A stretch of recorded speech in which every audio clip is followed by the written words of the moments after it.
वस्सलातु वस्सलामु अला रसूलिही सय्यिदिल इंसि वल जान व अला आलिही व अस्हाबिही ज़िल खैरि वल इहसान अम्मा बअद फ़अऊज़ु बिल्लाहि मिनश शैतानिर रजीम बिस्मिल्लाहिर रहमानिर रहीम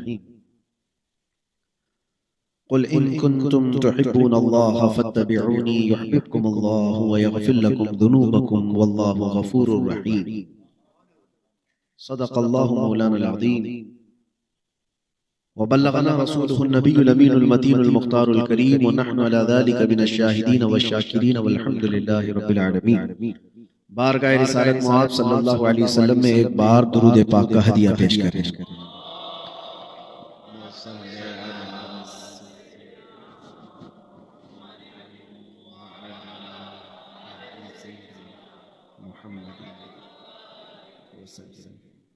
सलातो व सलामुन अलैका या हबीबी या रसूल अल्लाह सल्लल्लाहु तआला अलैहि वसल्लम। बड़ी खुशी और मसरत हासिल है आज आपके दयारे मोहब्बत में हाजिर हूँ। मॉरिशस के सुन्नी मुसलमानों के इस इज्तिमा को देखकर ऐसा लगता नहीं है कि किसी नई जगह पर हम बैठे हुए हैं। जाने जाने से पहचाने पहचाने से चेहरे हैं और उसकी वजह यह भी है कि जिनकी मुलाकात आलम अरवाह में हो चुकी है वो दुनिया में भी एक दूसरे को पहचान लेते हैं। और अब दुआ ये करते हैं कि अल्लाह ने यहाँ हमें मिलाया है तो क़यामत के दिन हुजूर के झंडे तले भी सबको जमा फरमाए। और आप हजरात ने मेरे मुतालिक बहुत दुआएं की हैं, मुझे इस चीज की खबर भी मिलती रही। जब जालिमों ने मुझे पकड़कर 8 महीने तक बिठाया था वो इसलिए बिठाया था कि मैं भी अल्लाह की इबादत में कुछ गोशा नशीनी कर लूं। वैसे 8 साढ़े 8 महीने तक जेल के अंदर, लेकिन बहुतों की हिम्मत को टूटते हुए देखा मैंने। कितने तो वहां पर काफिर बन जाते हैं, नाउम्मीद हो जाते हैं कि अब हमारा कुछ होने वाला नहीं है, खुदा का इनकार कर देते हैं, कुरान पढ़ने से दूर, नमाज पढ़ने से दूर, जेल में। बहुत सारे लोगों की एक दिमागी कैफियत ऐसी हो जाती है, हाई डिप्रेशन के शिकार होते हैं। बहुत डिप्रेशन ऐसा होता है कि कहते हैं कोई खुदा नहीं है, हम मानते नहीं। हमें इस बात से डर लगता था कि कहीं उम्मीद टूटने ना पाए। लेकिन मेरे अजीजों, वो दूसरे कैदियों की बात अलग है, दुनियावी जुर्म करके कैद में जेल में आए उसकी बात अलग है, मुस्तफा के नाम पे जो जाए उसकी बात अलग है। मेरे नबी पाक सल्लल्लाहु तआला अलैहि वसल्लम का जो कैदी है वो सालों भर भी खुश रह सकता है। इसलिए आला हजरत ने कहा, जिसको हो दर्द का मजा नाजे दवा उठाए क्यों, फिर के गली गली तबाह ठोकरें सबकी खाई क्यों, दिल को जो अक्ल दे खुदा तेरी गली से जाए। इस बात को हमेशा याद रखें। और मैं शुक्रगुजार हूँ मॉरिशस के सुन्नी सहीउल अकीदा मुसलमानों की। यहाँ के बहुत सारे फैमिलीज, खानदान, बच्चे, औरतें कहीं प्रोग्राम के लिए गया तो सबसे पहले आपके यहाँ आए। वैसे मैं हिंदुस्तान में अभी प्रोग्राम ज्यादा करने से बच रहा था। वजह ये थी कि भीड़ भाड़ बहुत ज्यादा, इंतजामात हो नहीं पाते, जालिमों को मौका फिर से न मिल जाए। मैं अभी चंद दिन पहले अपने इलाके के एक बड़े प्रोग्राम में शिरकत किया था, हजारों की तादाद में लोग थे। तब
चलता है, जितना चिल्लाएंगे उतने नारे लगेंगे।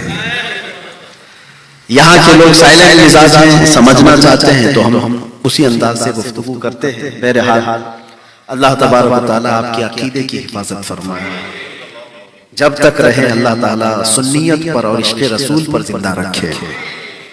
मैं आगे बढ़ता हूँ मेरी बात को लेकर, एक ही जुमले पर मैं गुफ्तगू करता हूँ, एक ही जुमला आप समझ के चलिए। हमारी पूरी जिंदगी का दारो मदार किस चीज पर है, हमारी पहचान क्या है, हमारी लाइफ, हमारी जिंदगी, हमारा जीना मरना या हमारा नाम किस चीज पर है, सारा का सारा डिपेंड है ताजदारे मदीना सल्लल्लाहु अलैहि वसल्लम की जात पर।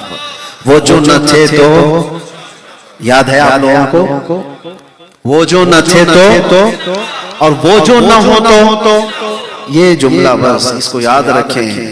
वो जो न थे तो कुछ न था, और वो जो ना हो तो हमारी जिंदगी में अगर वो ना हो तो फिर कुछ भी नहीं है। हमारी दाढ़ियों से हमारी इज्जत नहीं है, हमारी टोपियों से हमारी इज्जत नहीं है, हमारे जुब्बे कुब्बे से हमारी इज्जत नहीं है, बल्कि हमारी इज्जत नाम मुस्तफा से है।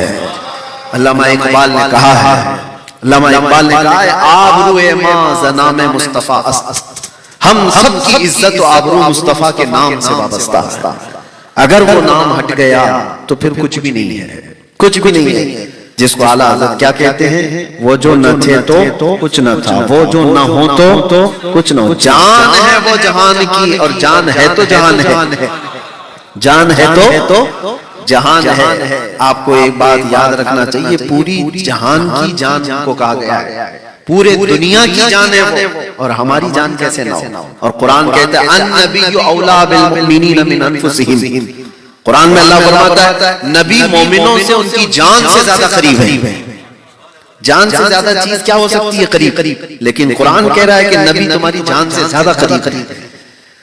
इसीलिए बुजुर्गों ने हमें यही अकीदा दिया है कि अल्लाह की सरता बकदम शान है ये, इंसान नहीं इंसान वो इंसान है ये। कुरान तो ईमान बताता है उन्हें, और ईमान ये कहता है मेरी जान जान है। बात समझ में आ रही है? वो ईमान की भी जान है, हम सब की इज्जतों की भी जान है। और आदमी जब जान की परवाह करेगा तभी जिंदा भी रहेगा, जान की परवाह करेगा तो जिंदा रहेगा। इस बात को समझ करके चलिए। और अगर किसी को उसकी जान की परवाह नहीं हो तो कभी भी मर जाए। जान की परवाह करने का मतलब यह है कि हम सबको इज्जत रसूल की परवाह करनी चाहिए। वो हमारी जान है, वो हमारी जान है। मैं आपको बताता हूं, मुझे कुछ डिपार्टमेंट वाले उठाकर ले गए और काफी देर तक एक मसले में इन्वेस्टिगेट कर रहे थे। कहा कि आप इतना ज्यादा बयान में जो है सख्ती क्यों लाते हैं। एक ऑफिसर साहब उन्होंने हमसे कहा कि जब भी ऐसी कोई बात आती है ब्लास्फेमी जिसको बोलते हैं, गुस्ताखी हुजूर सल्लल्लाहु अलैहि वसल्लम की शान में कोई तौहीन कर रहा है तो इतनी ज्यादा आपके अंदर क्यों एनर्जी है, आप ही क्यों बोलते हैं। मैंने उनसे कहा आपको इसमें क्या पूछना है वो पूछिए। कहा नहीं बस इस मसले में आप इतना कड़क क्यों होते हैं। साहब मैं आपको बता रहा हूं, 3 बड़े बड़े ऑफिसर बैठे हुए थे। मैंने उनसे कहा अगर मैं कहूं आपकी मां बदकार थी, वो कुर्सी से उठ गए। कहा कि मेरी मिसाल क्यों दे रहे हैं आप। मैंने कहा मैं आपको गाली नहीं दे रहा हूं, अगर किसी ने कहा तो आप क्या कहेंगे। आप तो पावर में हैं, वर्दी में हैं, यूनिफॉर्म आपके पास है, सब कुछ है।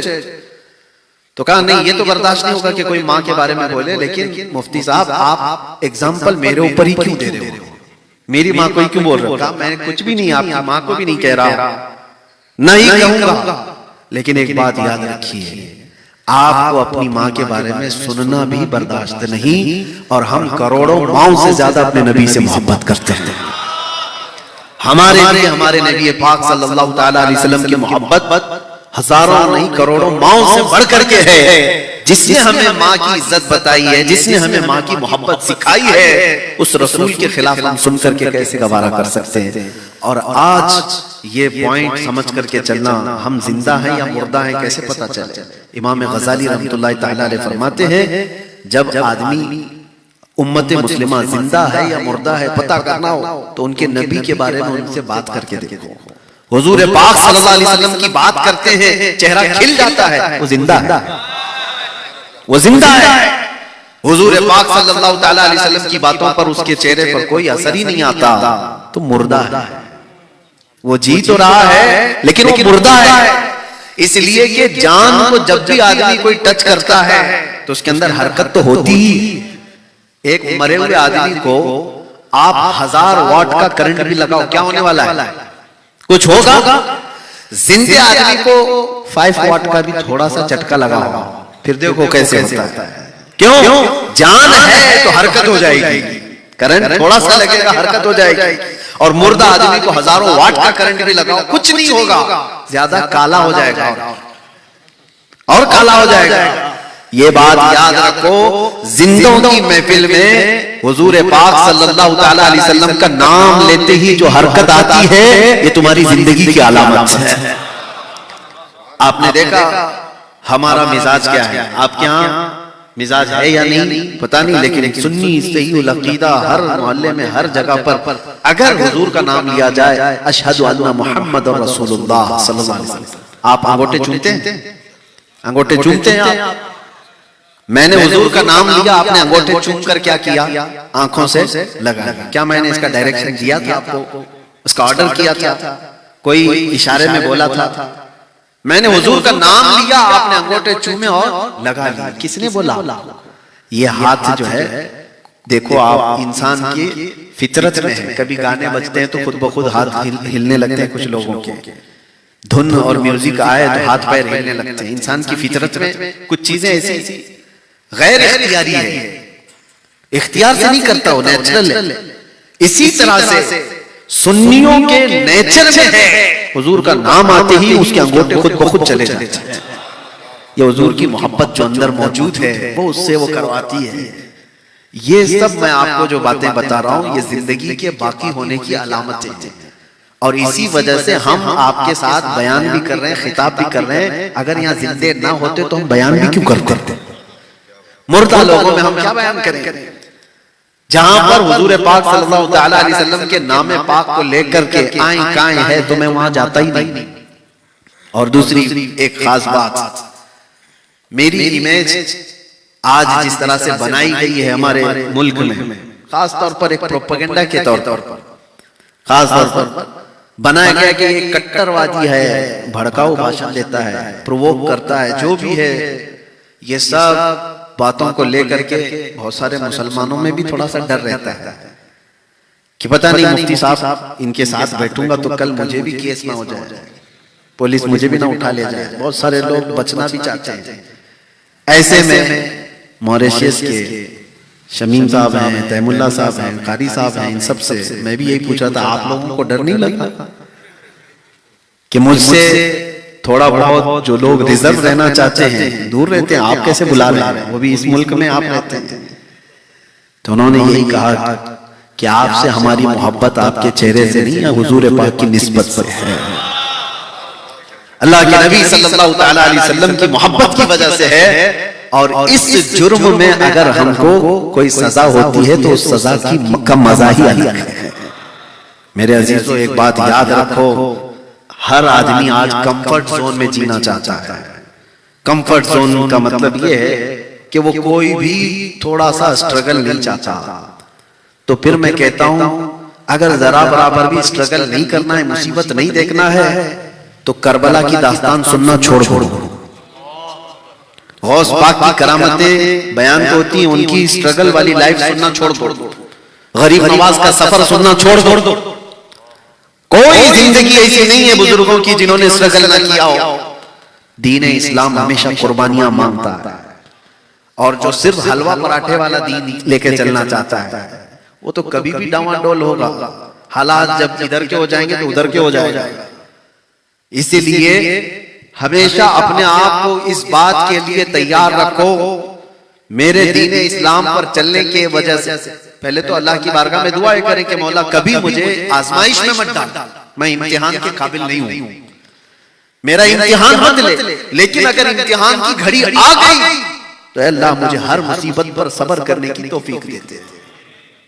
हाँ, ये नहीं कि वहां से भाग गए, जैसे अभी मैं बता रहा था जेल के हालात मैंने खुद देखा है। साल 2 साल जिसके जेल में हो जाए तो फिर वो बहकी बहकी बातें करने लगता है, खुदा के खिलाफ, कुरान के खिलाफ। कहा कुछ नहीं है। स्ट्रगल की जो लाइफ है ये बहुत सारे चैलेंजेस ले आती है। इस्लाम पर कायम रहेगा कि नहीं रहेगा। एक चीज मैं आपको बताता हूं, हुजूर पाक सल्लल्लाहु ताला अलैहि वसल्लम मक्का में हैं, एक सहाबी हजरत अबू जुंदल, नाम याद रखना, हजरत अबू जुंदल। उस वक्त कुफारे मक्का मुशरिकीन पकड़ लेते थे और कैद करते थे। अबू जुंदल को भी कैद कर लिया, मारते थे, रोज मारते थे, तकलीफें देते थे। और इस असना में हुजूर सल्लल्लाहु ताला अलैहि वसल्लम हिजरत करके मदीने चले गए और ये काफिरों की जेल में रह गए। सोचो आप, जुर्म कुछ भी नहीं है, सिर्फ इस्लाम लाने की बुनियाद पर उनको जेल के अंदर रखा गया है, जंजीरों से बांध करके, चैन से। और 6 साल गुजर गए थे। उसके बाद नबी पाक सल्लल्लाहु ताला अलैहि वसल्लम जब वापस उम्रा के लिए आ रहे थे, आपको तारीख मालूम होना चाहिए, मक्का के काफिरों ने रास्ता रोक दिया। हुजूर सल्लल्लाहु ताला अलैहि वसल्लम से कहा,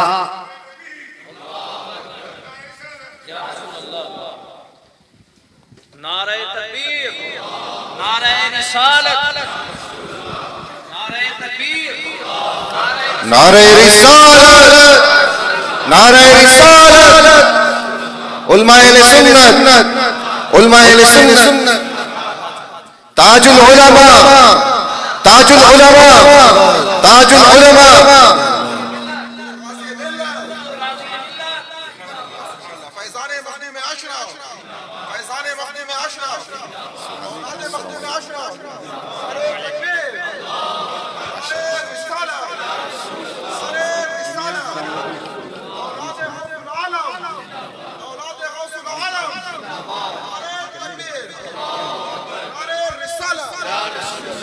नारे तकबीर, नारे रिसालत, हुजूर ताजुल उलमा, हुजूर गाज़ी मिल्लत, हुजूर गाज़ी मिल्लत, औलाद मुहद्दिस आज़म, औलाद मखदूम अशरफ, फैज़ान मखदूम अशरफ, नारे रिसालत।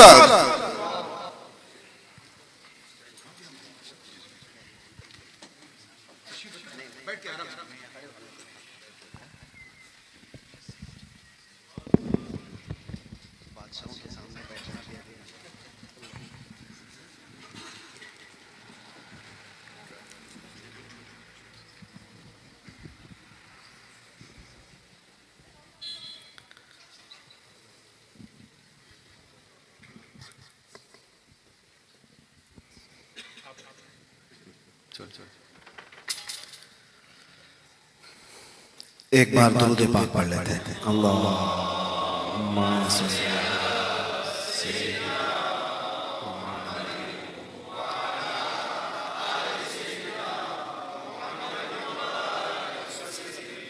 सलातु व सलाम अलैका या रसूल अल्लाह सल्लल्लाहु तआला अलैहि वसल्लम।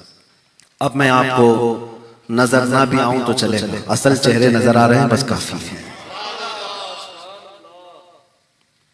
मेरा वक्त भी खत्म होने को है, इसलिए कि बुजुर्गों की बारगाह में ज्यादा देर तक लब कुशाई करना ये बेअदबी भी है। ये हजरत के हुक्म पर मैं यहाँ पर हाजिर हूँ। अल्लाह तबारक व तआला सेहत और सलामती के साथ साया दराज फरमाए। खानवादे चिश्तिया की आबरू बल्कि सादाते की छोछा की इज्जत, पूरी दुनिया जिनके नाम से के चोचा से वाबस्तगी को फख्र भी महसूस करती है, अल्लाह तबारक व तआला इस गुले गुलजार हाशमियत को सलामत रखे। मैं बात सिर्फ इतनी अर्ज कर रहा था कि अगर कोई कंफर्ट जोन में जीने का आदी है तो फिर वो करबला सुनना छोड़ दे, फिर वो गौसे पाक की बातें सुनना छोड़ दे, सरकार गरीब नवाज का सफर सुनना छोड़ दे। ये बुज़दिलों के काम नहीं है, बल्कि अगर हकीकत में वो बुजुर्गों का आशिक है और उनका पैरोकार है तो वो जिन रास्तों से गुजरे हैं उन रास्तों पर आई हुई मुसीबतों को बर्दाश्त करने की ताकत भी रखता हो या हिम्मत भी रखता हो। अल्लाह के नबी सल्लल्लाहु तआला अलैहि वसल्लम की यह हदीस है, ला ततमन्नू लिक़ा अदुविकुम, तुम तमन्ना मत करो कि मेरी जंग हो जाए दुश्मनों से, अभी मैं भिड़ूंगा, अभी मैं मारूंगा, अभी मैं काटूंगा, तमन्ना भी मत करो। जंग अच्छी चीज तो है नहीं, नुकसान तो होगा ही, लेकिन हुजूर पाक सल्लल्लाहु अलैहि वसल्लम ये फरमाते हैं अगर तुम्हारे ऊपर तारी कर दी गई तो फिर पीछे पैर फेर के भागना भी मत, फिर जमे रहो, अल्लाह की मदद तुम्हारे साथ है, अल्लाह ताला की मदद आएगी। तो कंफर्ट जोन में जीने वालों के लिए मैं जो चीज अर्ज कर रहा था, कभी सहाबा इकराम की बात सुनो, मैं घबरा गया था बड़ौदा की सेंट्रल जेल में। सबसे पहले आज आपके सामने मैं ये पहली बार इजहार कर रहा हूं, पहली बार कि मुलाकात मेरे अपनों से भी नहीं हो पाती थी, मेरे रिश्तेदारों से, मेरे बीवी बच्चों से भी मुलाकात। उस वक्त सबसे पहले मेरे पास मेरी खैरियत दरियाफ्त करने के लिए जो बंदा आता है, जो कासिद आता है, वो किसी और की तरफ से नहीं, ताजुल उलमा नूरानी मियां साहब की तरफ से। सादात की छोचा का पैगाम लेकर दो बंदे मेरे पास हाजिर आए और वो खुसूसी ऑफिस की मुलाकात लेकर, मुझे आज भी वो बात याद है, मैंने वापस वहीं बैठ करके तहरीर भी लिख कर दी थी, पहुंची या नहीं पहुंची मालूम नहीं। बहरहाल ये एक बात है मेरे अजीजों, उस वक्त घबराहट में ऐसा होता था कि हमारे साथ ऐसा क्यों है, हम दीन का ही तो काम कर रहे थे। मैंने एक हदीस पढ़ी, उसके बाद से फिर ये सब चीजें भूल गया। हजरत अबू जुंदल की बात मैं कह रहा हूं, कुफ्फारे मक्का, मुशरिकीन मक्का ने 6 साल तक कैद में रखा और हुजूर हिजरत करके चले भी गए। 6 साल के बाद हुजूर तशरीफ लाए। कितने साल हो गए? 12 साल हो गए। एक बंदा कैद में है और उसके बाद नबी पाक सल्लल्लाहु अलैहि वसल्लम हुदैबिया के मौके पर मकाम पर पहुंचे, उम्रा करने के लिए आए और उस वक्त मक्का के कुफार और मुशरिकीन उम्रा करने नहीं देना चाहते। एग्रीमेंट होता है, सुलह हुदैबिया होती है। उस एग्रीमेंट के जो बंद थे, जो उकूद थे, उसमें से पहली चीज ये भी थी कि हमारी तरफ से कोई आदमी भागकर मदीने जाए तो आप उसे वापस करेंगे, और मदीने का कोई शख्स भागकर हमारे पास आए तो हम वापस नहीं करेंगे। ये मान ली गई थी ये शर्तें, जो टर्म्स एंड कंडीशंस बने थे ना एग्रीमेंट के, उसमें ये चीज थी। अल्लाह के नबी सल्लल्लाहु तआला अलैहि वसल्लम इसको मान लिए थे, लेकिन अभी दस्तखत नहीं हुई थी दोनों के दरमियान, कुरैश और हुजूर के दरमियान, मक्का के काफिरों और हुजूर के दरमियान एग्रीमेंट। इसी असना में वो अबू जुंदल सहाबी जो सालों से जेल में थे, दरवाजा तोड़कर निकल आया। मैं जानता हूं एक कैदी को अगर बाहर की सिर्फ हवा भी मिल जाए, उसकी जिंदगी कुछ और ही लगती है। उसके लिए उससे बड़ी नेमत नहीं है, उससे बड़ी नेमत कोई वो महसूस भी नहीं करता। जानते हो, घर के खाने का एक लुकमा कैदी को मिलता है तो 1 महीने तक दुआ करता है। हाँ, ये देखी हुई बात मैं बता रहा हूं, एक लुकमा मिल जाए घर का। ऐसे हालात में अगर कोई दरवाजा तोड़कर जेल से बाहर आ गया और 1400 के करीब सहाबा हुदैबिया के मौके पर वहां मौजूद है, सब में आकर मिल गए, जख्म दिखा रहे हैं अपने पीठ के, काफिरों ने कितना मारा, जालिमों ने कितना मारा, इतने सालों से कैद में, सहाबा ने गले लगा दिए, आ गया हमारा भाई हमारे हाथ। सोचो, अपना बंदा जब कोई अपने पास आ जाए और कैदी भी छूट करके अपनों में चले जाए तो दुनिया अलग हो जाती है। लेकिन काफिरों को जैसे ही पता चला, काफिरों को पता चला कि हमारा एक कैदी छूट करके गया है मुसलमानों के पास, तो आए हुजूर सल्लल्लाहु अलैहि वसल्लम के पास कहने कि हमारा और आपका जो एग्रीमेंट हुआ है, हमारा कोई बंदा भागकर आपके पास जाएगा तो आप उसको वापस करेंगे, तो उस एग्रीमेंट के बेस पर आप हमारे कैदी को वापस कीजिए, जो छूट करके हमारे पास से गया है उसको वापस कीजिए। हुजूर ने कहा, कहां है अबू जुंदल? सहाबा ने उनको छुपा दिया, कहा नहीं, कैसे देंगे, हमारा अपना भाई छूट के आया है। और वो अबू जुंदल कहने लगे कि मुझे इतना मारा गया, इतने सालों से मैं जुल्म सह रहा हूं, क्या मुझे वापस किया जाएगा? हुजूर सल्लल्लाहु अलैहि वसल्लम ने सहाबा से कहा कि अबू जुंदल को वापस कर दो। ये कैसी बात थी मेरे अजीजों, जाहिरन किसी को लगेगा ये कैसा इंसाफ है, लेकिन वो रहमतुल लिल आलमीन है, वो रहमतुल लिल आलमीन है, कोई काम रहमत के बगैर तो नहीं करते। तो अबू जुंदल जब बुलाए गए तो वो रोने लगे, सहाबा को दिखा दिखा करके कि मुझे वापस किया जाएगा। सहाबा ने आकर के रिक्वेस्ट की, या रसूल अल्लाह सल्लल्लाहु अलैहि वसल्लम अभी साइन नहीं हुई है एग्रीमेंट पे, ये उससे पहले की बात है, साइन के बाद एग्रीमेंट पे अमल किया जाएगा, अभी तो हम इनको नहीं भेजते। मक्का के काफिर मुशरिक उस वक्त जोश में थे, उन्होंने कहा अगर इसको वापस नहीं करेंगे तो हम एग्रीमेंट साइन भी नहीं करेंगे, हमको वो बंदा वापस चाहिए। जिद थी। अल्लाह के रसूल सल्लल्लाहु तआला अलैहि वसल्लम ने फरमाया कि अबू जुंदल को वापस भेज दो। सहाबा ने हो सकता है अपने दिल पर पत्थर रख करके इस चीज को, हालात को देख करके महसूस किया, अबू जुंदल को वापस कर दिया गया।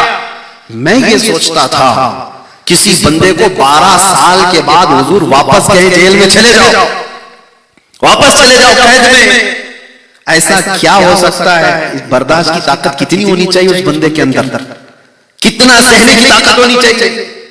फिर मैंने महसूस किया कि हुजूर पाक सल्लल्लाहु तआला अलैहि वसल्लम ने उनको जो वापस किया वो किस लिए, चाहते तो उसको रख लेते, उनके लिए जंग भी हो सकती थी। नहीं मेरे अजीजों, बात ये थी कि इन सजाओं को सहने के बाद फिर अगर और स्ट्रगल करने की हिम्मत है और ताकत है तो यही तुम्हारा ईमान है। और यहां बात जेल की और सजा की नहीं थी। अल्लाह के नबी सल्लल्लाहु अलैहि वसल्लम ने फरमाया, ला युमिनु अहदुकुम हत्ता यकूना हवाहु तबअन लिमा जितु बिही, उस वक्त तक तुम में से कोई मोमिन नहीं हो सकता जब तक कि अपनी ख्वाहिशात को मेरी मर्जी के मुताबिक ना करते। जब तक रसूलुल्लाह सल्लल्लाहु अलैहि वसल्लम की मर्जी के मुताबिक तुम्हारी जिंदगी नहीं बनती, उस वक्त तक तुम पूरे मोमिन नहीं कहलाए जा सकते। हो सकता है तुम्हारी मर्जी हो आजाद जीने की, मेरे मुस्तफा की मर्जी है कि तू कैद में जिए, कैद को अगर पसंद कर लिया तो तू मोमिन कामिल। अपने आराम को, अपने कंफर्ट जोन को कुर्बान किया अगर हुजूर की मर्जी के लिए, तो ये ईमान है। और इसके बगैर मेरे अजीजों को ईमान नहीं है। इसी को मैं कह रहा था, जिंदगी का पूरा दारोमदार इस बात पर है, वो जो न थे तो कुछ न था, और वो जो न हो तो हमारी जिंदगी का हर फैसला जब भी आए हुजूर पाक सल्लल्लाहु तआला अलैहि वसल्लम की ज़ात पाक को इसमें महफूज रखो। आपको पता है हमारी ख्वाहिशात क्या क्या चाहती हैं, बहुत कुछ है, लेकिन जब तक इसे कुर्बान नहीं करते उस वक्त तक ईमान के दर्जे को नहीं पहुंच सकते। मदीना तैयबा में एक सहाबी है, हुजूर की बारगाह में आए, नौजवान है, काला रंग है, कहा या रसूल अल्लाह कोई शादी नहीं करता मुझसे, कहीं शादी होती नहीं है मेरी, गरीब भी हूँ। नबी पाक सल्लल्लाहु तआला अलैहि वसल्लम जब दरियाए रहमत जोश में आए, वो जिसे जो चाहे अदा करे, जैसा चाहे अदा करे। हुजूर सल्लल्लाहु तआला अलैहि वसल्लम ने फरमाया मैं तेरी शादी करवाता हूं, मैं करवाता हूं। कहा कि मेरे एक अंसार सहाबी, जाओ उनके घर, उनकी बेटी बड़ी खूबसूरत है, कहना कि मैंने तुम्हें पैगाम भेजा है तुम्हारे निकाह का। एक ही बेटी है, एक अंसार सहाबी, और वो भी मदीने की खूबसूरत, और ये है काले रंग के, जिनको कोई रिश्ता देता नहीं था। ये नौजवान गए, शोहर बीवी बैठे हुए हैं, माँ बाप लड़की के, जाकर के कहा मुझे अल्लाह के नबी ने भेजा है। कहा किसने? कहा आपकी बेटी का रिश्ता लेके आया। शक्ल देखी ऊपर से नीचे, कहाँ उनकी बेटी और कहाँ ये नौजवान। थोड़ी देर के लिए उन्होंने, हालांकि वो सहाबी, थोड़ी देर के लिए उन्होंने कहा ठीक है हम अल्लाह के रसूल सल्लल्लाहु अलैहि वसल्लम से आकर के बात कर लेंगे, आप जाओ। उनके लिए कोई नई बात नहीं थी, क्योंकि हर दिन तो रिजेक्ट कहीं ना कहीं से हो ही जाता था। कहा ये भी वैसे ही। वो तो निकल करके गए, अंदर जो लड़की थी वो सुन रही थी ये कन्वर्सेशन। आई, कहा अपने बाप से, अब्बा कौन आया था? कहा एक नौजवान आया था। क्या लेकर आया? कहा तेरे शादी का पैगाम लेकर आया। आपने क्या कहा? कहा उसकी शक्ल तो हमने देखी, हमने सोचा हुजूर सल्लल्लाहु अलैहि वसल्लम से जाकर के बात करेंगे। मेरे अजीजों, मदीने की लड़की है, मदीने की नौजवान खातून है, अपने बाप से कहती अब्बा आपने सिर्फ उसकी शक्ल को देखा, भेजने वाले की शक्ल को नहीं देखा, आमिना के लाल को नहीं देखा, किसने भेजा था? बाबा उसी वक्त झांक गए, कहा कि बेटी ने कहा, वरना तो बेटियां पहले ही से मुंह लेते, अब्बा किससे कर रहे हो? वो मदीने की शहजादी थी। कहा साहिरी शक्ल और सूरत आपने क्यों देखा? ये देखा होता कि अल्लाह के नबी ने भेजा है। अपनी ख्वाहिशात को कुर्बान करना इसको कहते हैं ईमान। और वो गए, हुजूर को अभी सुना ही रहे थे वो नौजवान कि रिजेक्ट हो गया है। गया था उनकी लड़की पूछने के लिए, उनके हाव भाव से तो लग रहा है कि देने वाले नहीं है, या फिर आपसे बात करने के लिए उन्होंने टाल दिया है। अभी ये बात चल रही थी, लड़की के माँ बाप दोनों दौड़ते दौड़ते आए बारगाह मुस्तफा सल्लल्लाहु अलैहि वसल्लम। अर्ज किया, या रसूल अल्लाह, अभी वो फिदा खता हो गई हमारी, हम ताखीर से जवाब दे रहे हैं, हम भी राजी, हमारी बेटी भी राजी। आपने कहा, जानते हो अल्लाह के नबी सल्लल्लाहु अलैहि वसल्लम ने मस्जिद नबवी में निकाह फरमा दिया। उसी दिन निकाह हुआ। नौजवान से कहा, जाओ कुछ सामान खरीद करके लाओ जहेज का, घर बसाने के लिए। अब उस नौजवान को भेजा गया सामान खरीदने के लिए, घर बसाने के लिए। उसी वक्त जंग का ऐलान हुआ था। तबल बज गए कि अचानक मुशरिकीन ने हमला किया है। मदीने में सब सहाबा निकल रहे हैं। ये नौजवान जिसकी आज शादी हुई है, ये अपने घर का सामान खरीदने की बजाय जंग का सामान खरीदना शुरू किया। तलवार खरीदी, भाला खरीदा, नेजा खरीदा, ताकि उनके पास जिंदगी में कभी घोड़ा नहीं था वो खरीदा। लोहे की सिरा जो पहनने का उनको बड़ा शौक था वो खरीदी, टोपी खरीदी लोहे की, सब एक पैसा भी नहीं बचाया, सब खरीद लिया। कोई उनसे कहता कि आज जंग हो रही है, थोड़ा सा जंग का सामान खरीद लेते और बाकी शादी के लिए रख लेते। नहीं, ये वो लोग हैं जिनके लिए कुरान कहता है, मिनल मुमिनीना रिजालुन सदक़ू मा अहदुल्लाह अलैहि। ये वो लोग हैं, सारा सामान जंग का खरीदा, मैदान जंग में पहुंच भी गए। जंग चल रही है घमासान की। अल्लाह के रसूल सल्लल्लाहु अलैहि वसल्लम दूर बैठे मंजर देख रहे थे। अपने कुछ सहाबा को बुलाया और कहा कि एक नौजवान बड़ी बहादुरी से लड़ता हुआ नजर आ रहा है, कौन है ये? सहाबा उसके पीछे लग गए। देख कर कहा कि या रसूल अल्लाह, ये मदीने का नहीं लगता, हम में से तो कोई है नहीं, हम इसको नहीं पहचानते, कोई और होगा। हुजूर मुस्कुराए, कहा कि तुम नहीं जानते हो, मेरा अब्दुल्ला अस्वद है, उसकी काली काली कोहनियों से मैं पहचान रहा हूँ। उसको आज शादी का सामान खरीदने के लिए भेजा था, उसने सारा माल खर्च करके जंग का सामान खरीद लाया है। शाम होने से पहले जब जंग खत्म हुई, हुजूर पाक सल्लल्लाहु अलैहि वसल्लम मैदान में तशरीफ लाए थे। खबर दी गई कि या रसूल अल्लाह, आज का बतूला शहीद हो चुका है। अल्लाह अकबर, वो जो नौजवान जिसकी आज शादी हुई है मैदान जंग में सोया हुआ है। जब नबी पाक वहां से गुजर रहे थे, वहां बैठ और अब्दुल्ला अस्वद का चेहरा लेकर अपनी गोद में रखा और उनके चेहरे से धूल को साफ किया और फिर ये आयत पढ़ने लग गए, मिनल मुमिनीना रिजालुन सदक़ू मा अहदुल्लाह अलैहि। मोमिनों में से मोमिनों लोग हैं जिन्होंने अल्लाह से किया हुआ वादा पूरा करके दिखा दिया कि वो ईमान की आला हाल है। अपनी जिंदगी कुछ नहीं है, हुजूर की वफा सब कुछ, उस पर सबको आप आधारित रखो। एक साहबी अनस बिन नुज़ैर, हमारे सारे रिश्ते मेरे अजीजों, एक बात याद रखना, मैंने जुमला शुरू किया था कहां से, वो जो ना हो तो, सारे रिश्तों में इस बात को याद रखना, वो जो ना हो तो, वो माँ भी कुछ नहीं लगती, बाप भी कुछ नहीं लगता, बेटा भी कुछ नहीं लगता, अगर रिश्ता हुजूर से ना हो। अगर हुजूर पाक सल्लल्लाहु अलैहि वसल्लम की निस्बत सलामत नहीं तो फिर कोई रिश्ता नहीं है। अनस बिन नुज़ैर एक जवान सहाबी और हुजूर पाक सल्लल्लाहु अलैहि वसल्लम के राज़दार सहाबी, हुजूर अपने राज शेयर करते थे, सीक्रेट बातें हुजूर पाक सल्लल्लाहु अलैहि वसल्लम, जंगों की तदबीरें, उनसे बात करते थे।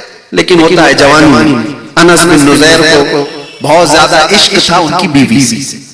हाँ, उनकी शादी हुई थी और बीवी से इश्क करते थे, बहुत मोहब्बत करते थे, बहुत ज्यादा मोहब्बत रखते थे। एक दिन उनके घर में हुजूर क़याम कर रहे हैं, मक्का से एक कासिद आया, कुछ पैगाम लेकर के आया, जंग की तैयारी चल रही है, मक्का वाले फला फला प्लानिंग कर रहे हैं। एक खत था, एक लेटर था जो हुजूर सल्लल्लाहु अलैहि वसल्लम को मक्का के कासिद ने लाकर दिया। हुजूर ने हजरत अनस बिन नुज़ैर से कहा, पढ़ो। पढ़ के सुनाया। हुजूर ने कहा, ये मेरा और तेरा राज है, किसी को मालूम नहीं होना चाहिए, बंद कर दो, इसके बाहर ये खबर नहीं जानी चाहिए। कहा, या रसूलल्लाह सल्लल्लाहु अलैहि वसल्लम, आपकी इज्जत की सलामती, आपके राज की सलामती मेरी जान से बढ़कर के। हुजूर तशरीफ ले गए। जब रसूल पाक चले गए, बीवी अंदर से आती है, कहती है, अनस, अल्लाह के रसूल सल्लल्लाहु अलैहि वसल्लम घर में आए थे, क्या बात चल रही थी? तो अनस बिन नुज़ैर ने कहा, बात जो भी चल रही थी मैं बता नहीं सकता, मेरा और रसूलुल्लाह का मसला। बीवी ने कहा, तुम मुझसे इतना इश्क करते हो, इतनी मोहब्बत करते हो, क्या मुझे शेयर नहीं कर सकते? कहा, नहीं, इसमें कोई शेयर नहीं, ये हुजूर पाक सल्लल्लाहु अलैहि वसल्लम की बात है। तो बीवी ने हंस करके कहा, नहीं बताओ तो नहीं बताओ, मैंने सुन लिया है पूरी बात। दीवार के पीछे से मैंने सुन लिया है, मक्का का कासिद आया है, जंग की प्लानिंग उसमें लिखी हुई है, लेटर आपने पढ़ के सुना है, मैं सुन लिया। इतना सुनना था, अनस बिन नुज़ैर खड़े हो गए और सीधे अपनी बीवी का गला पकड़ लिया, सीधे गला पकड़ लिया। कहा उस वक्त तक नहीं छोड़ूंगा जब तक मेरे मुस्तफा ना कहते। गला पकड़कर गर्दन पकड़कर लेके चले हुजूर पाक सल्लल्लाहु अलैहि वसल्लम के पास। नबी पाक सल्लल्लाहु अलैहि वसल्लम ने देखा क्या हुआ, अपनी उस सबसे ज्यादा मोहब्बत करने वाली बीवी को पकड़ करके लाया। हुजूर ने पूछा क्या हुआ? कहा या रसूल अल्लाह इसलिए लेकर के आया, आपका हुक्म था कि मेरा राज किसी पर अफशा ना करें। मैंने कोई इफ्शा नहीं किया, लेकिन गलती से इसने सुन लिया है दीवार के पीछे से। अगर आपका हुक्म हो तो गला दबा दो और राज खत्म हो जाएगा। ये जो इंफॉर्मेशन लीक हो रही है बंद हो जाएगी, खत्म हो जाएगा। अगर आपका हुक्म हो। हुजूर पाक मुस्कुराए, कहा नहीं अनस, जैसे तुम मेरे सहाबी हो, तुम्हारी बीवी भी मेरी सहाबिया है, वो भी राज की हिफाजत करेगी, छोड़ दो। और उन्होंने हाथ छोड़ दिया और फिर मुस्कुरा कर अपनी बीवी से मिलते हैं। जैसे पहले इश्क था वैसे ही इश्क है, लेकिन जब बात नबी पाक की आए तो फिर कोई रिश्ता ही नहीं है। वो जो न थे तो कुछ न था, वो जो न हो तो सारे रिश्तों का इसी बात पर असर आपको देखने को मिले तो वो ईमान है, वो ईमान है। और अगर आप दूसरे रिश्तों को अहमियत देते हो, दूसरी बातों को अहमियत देते हो, जैसे कि इमाम गजाली ने जो फरमाया मुर्दा है या लोग जिंदा हैं, ये देखना हो तो उनके सामने अपने नबी की बात करके देखो। अगर इनके चेहरे खिल जाते हैं तो करंट लगा हुआ है और जिंदगी है इनके अंदर। और अगर कोई हरकत ही नहीं होती तो जैसे मैंने कहा मुर्दे को 1000 वाट का करंट भी लगाओ, हरकत नहीं होगी, हो सकता है और काला हो जाए, जल और काला हो जाए। हुजूर पाक की मोहब्बत की बात जिंदों में की जाए तो हरकत आती है, इसीलिए नारे हमारे यहाँ लगते हैं, हरकत हमारी यहाँ ज्यादा होती। क्यों? ये जिंदगी की अलामत है और अल्लाह करे कि ये जिंदगी हमेशा सलामत रहे। मेरे अजीजों, ये अगर छूट गई तो कुछ भी नहीं है, कुछ भी नहीं है। इसी जुमले पर मैं गुफ्तगू खत्म करूंगा, ज्यादा बुजुर्गों का वक्त मैं नहीं लूंगा। बस वो जो ना हो तो सो तो नहीं रहे आप लोग, अभी असल जिंदगी आपको देखनी है, बाकी है। मैं जगाने आया हूं थोड़ी देर के लिए, मैं फील्ड बना दूं ताकि उसमें अच्छे बीज बोए जाएं और अच्छी फसल भी आपको देखने मिले। आप इस बात को फिर से दोहराएं, वो जो ना हो तो जिंदगी में भी वो जो ना हो तो, हमारी मस्जिदों में भी वो जो ना हो तो, अजानों में भी वो जो ना हो तो, नमाजों में भी वो जो ना हो तो, अरे कब्र में भी वो जो ना हो तो, हश्र में भी वो जो ना हो तो कहीं काम नहीं चलने वाला है। वो जो ना हो तो कुछ ना हो, कब्र में भी यही हाल है। इसीलिए सैयदना उमर इब्न खत्ताब हुजूर के साथ बैठे हैं, रसूल पाक सल्लल्लाहु अलैहि वसल्लम कब्र के हालात बता रहे हैं कि जब मुर्दे को दफन कर दिया जाएगा, फरमाते मेरे आका यातियानी मलकानी आइनानी अज़रक़ानी, दो फरिश्ते आएंगे, ऐसे जिनकी नीली आंखें होंगे, काला चेहरा होगा, झिझोड़ कर उठाएंगे, पूछेंगे तेरा रब कौन है, तेरा दीन क्या है। ये सवालात उसके लिए इतने सख्त हो जाएंगे कि बहुत सारे लोग जवाब जल्दी दे नहीं पाएंगे। ये कब्र के हालात हुजूर बयान कर रहे थे। तवज्जो, हज़रत उमर से हुजूर ने पूछा, उमर तुम्हारी कब्र में जब ये फरिश्ते आए तब क्या कहोगे? तवज्जो है, तुम्हारी कब्र में जब फरिश्ते आएंगे तब क्या कहोगे? वो फरिश्ते ऐसे नहीं है कि रिश्वत लेकर किसी को छोड़ देंगे या किसी का कोई ताल्लुक बता करके वो छोड़ देंगे, वो अपनी ड्यूटी पूरी कर रहे हो। फरिश्तों का दर्द तो रहेगा ही सबको। उमर तुम क्या जवाब दोगे? तो हज़रत उमर ने क्या कहा? हज़रत उमर हुजूर से पूछते हैं, या रसूल अल्लाह सल्लल्लाहु अलैहि वसल्लम, पहले आप मुझे ये बता दें, आज जो मैं आपसे मोहब्बत करता हूं, क्या ये मोहब्बत मरने के बाद कब्र में भी बाकी रहेगी? हुजूर ने फरमाया दुनिया वालों की मोहब्बत खत्म हो जाएगी, मुझसे जो मोहब्बत करता है वो हश्र तक बाकी रहेगी, कब्र में भी बाकी रहेगी, हश्र में भी बाकी रहेगी। तब हज़रत उमर फारूक झूमने लग गए और कहा, या रसूल अल्लाह, अगर ये मोहब्बत बाकी रहेगी तो कब्र में जो भी होगा मैं निपट लूंगा, जो भी होगा मैं निपट लूंगा। क्यों या रसूल अल्लाह? साहबा का ये नारा था, कुल्लु मुसीबतिन बअदका जुलल या रसूल अल्लाह, ऐ अल्लाह के रसूल, अगर आप हमारे साथ हैं तो फिर हर मुसीबत छोटी है, हर मुसीबत हल्की है। आप अंदाजा करो, ये दौलत अगर तुम्हारे साथ है तो यहां पर भी आराम से जी पाओ, कब्र में भी जी पाओ, कब्र में भी सुकून से रह पाओ। और हश्र की बात तो हश्र की है, अर्श हक है मसनद रिफात रसूलुल्लाह की, देखनी है हश्र में इज्जत रसूलुल्लाह की। आप अल्लाह के नबी सल्लल्लाहु अलैहि वसल्लम से बेहद मोहब्बत करते हैं। दुनिया में जब जब मोहब्बत करते थे तो इसीलिए क़यामत के दिन भी बेफिक्र वो रहेगा बंदा। एक बात ये भी बता दूं, वो जो ना हो तो समझ में आ रही है बात, वो जो ना हो तो आपको पता है कब्र में जो सवालात होते हैं, यहाँ तो मुझे आज पहली बार ये इत्तेफाक है, नुक्ता दान नुक्ता रसां ऐसे खतीब के सामने, जहां पता नहीं हमारी आंखें खोलने से पहले इनकी जुबान बहुत खुली हुई थी। जिंदगी में हमारी आंखें भी नहीं खुली थी जब आपकी जुबान खुली हुई थी, और पूरी उम्मत को बेदार कर रहे, जगा रहे थे। मैं छोटी सी बात आपके सामने अर्ज करता हूं। कब्र में 3 सवालात होते हैं, बताया और ये ऑलरेडी लीक है, सब पता है किसी को। कोई इम्तिहान ऐसा भी होता है जिसके क्वेश्चन पहले से लीक हो गए, पहले से लीक है, उसके बावजूद भी लोगों को परेशानी हो सकती है वहां पर। तो ये मत समझना कि रट्टा मार के जाऊंगा कब्र में जल्दी जल्दी बोल। बहुत सारे तो वो होंगे। कुरान में रब तबारक व तआला ने इरशाद फरमाया, नसुल्लाह फअनसाहुम अनफुसहुम, जो लोग अल्लाह को भूल गए थे अल्लाह उनको अपना आप भी भुला देगा।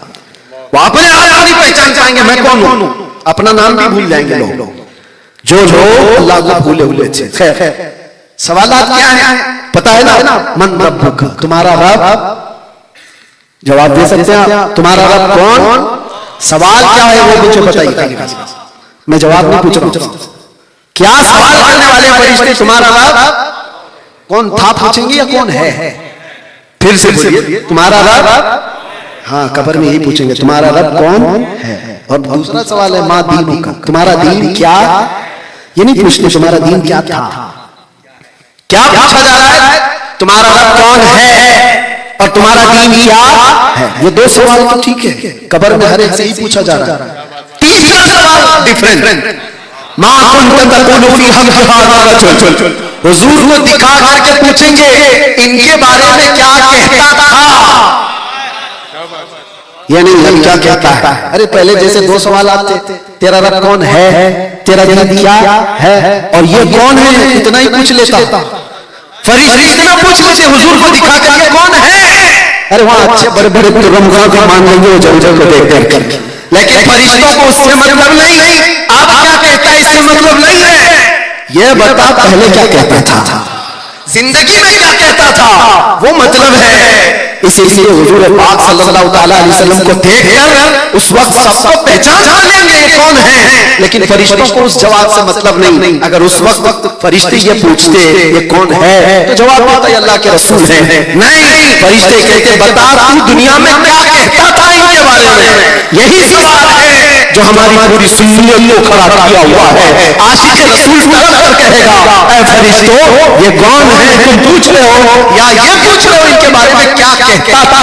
तो मैं तो ये कहता था सरवर कहो तो मालिक व मौला कहो तुझे, बागे खलील का गुले ज़ैबा कहो तुझे, अल्लाह रे तेरे जिस्म मुनव्वर नव्वा बिशा ऐ जाने जामे जाने तजल्ला कहो तुझे, तेरे तो वस्फ ऐबे तनाही से हैं बरी, हैरान हूं मेरे शाह में क्या क्या कहो तुझे, लेकिन रज़ा ने खाने सुखली से कर दिया, खालिक का बंदा खल्क का आका कहो तुझे। फरिश्तों मुझसे पूछते हो मैं दुनिया में क्या कहता था, तो मैं ये कहता था सबसे आला वो औला हमारा नबी, सबसे बाला वो आला, बुझ गई जिसके आगे सभी मशाले, शम्मा वो लेकर आया हमारा नबी। फरिश्तों मैं ये कहता था हुजूर के बारे में खल्क से औलिया, औलिया से रसूल और रसूल से हमारा नबी, मुल्क कौनैन में अंबिया ताजदार, ताजदारों का आका हमारा नबी, जिसके तलवों का धुवन है यार है वो जाने मसीहा हमारा नबी। ऐ फरिश्तों दुनिया में मैं ये कहता था, मैं ये कहता था कौन देता है देने को मुंह चाहिए, देने वाला है सच्चा हमारा नबी। दुनिया में मैं ये कहता था ऐ फरिश्तों मैं दुनिया में ये कहता था जिस तरह उठ गई दम में दम आ गया उस निगाहे इनायत पे लाखों सलाम। मैं दुनिया में इनके बारे में ये कहता था हाथ जिस्म तो उठा गनी कर दिया मुझे बहरे समाहत पे लाखों सलाम। मैं दुनिया में इनके बारे में ये कहता था जिसके माथे शफाअत का सहरा रहा जबीले सआदत पे लाखों सलाम। सुन्नियों, तुम्हारे खजाने में किसी चीज की कमी नहीं है। जब हुजूर के बारे में पूछा जाएगा तो बताना ही है, बताना ही है, बताना ही है। खत्म ना हो इतने तज़किरे हैं। बल्कि मैं तो कभी फख्र से कहता हूँ, फरिश्ते जब ये पूछेंगे कब्र में क्या कहता था, हम ये कहेंगे अब तो पाए नाज से ऐ फरिश्ता क्यों उठूं, मर के पहुंचाऊं यहाँ इस दिलरुबा के वास्ते, मर के पहुंचा हूं यहाँ इस दिलरुबा के वास्ते। हुजूर को देखने के लिए मरना पड़ा।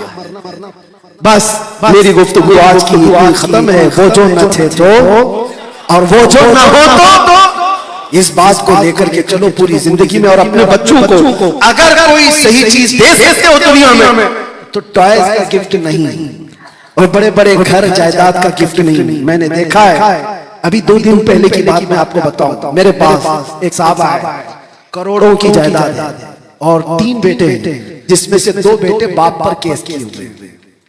हाँ, वो बाप ने जैसे जायदाद कमाई मैं जानता हूं, बहुत बड़ी जायदाद का मालिक है, करोड़ों नहीं अरबों का, और बंटवारा हो रहा है।